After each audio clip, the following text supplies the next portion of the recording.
কোরআন যারা পড়বে তারা ভদ্র হবে, ঠিক কিনা?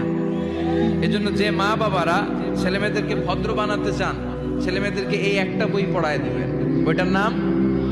এজন্য আমি সব সময় বলি, teach your children the Holi Quran. The Holi Quran will teach your children everything in the world. আপনি আপনার ছেলের শুধু এই কোরআনটা শিখায়া দেন, এই কোরআন আপনার ছেলের গোটা বিশ্বটা শিখায়া দেবে, ঠিক কিনা?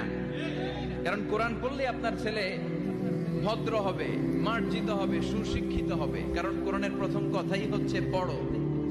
কোরআনের প্রথম কথা কি? মুসলমানদের কোরআন যারা পড়বে তারা ভদ্র হবে, ঠিক কিনা?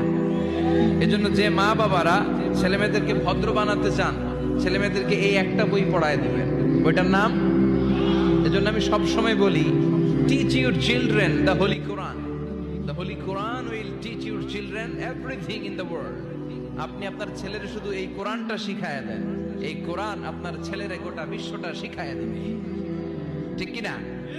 কারণ কোরআন পড়লে আপনার ছেলে ভদ্র হবে, মার্জিত হবে, সুশিক্ষিত হবে। কারণ কোরআনের প্রথম কথাই হচ্ছে পড়ো। কোরআনের প্রথম কথা কি?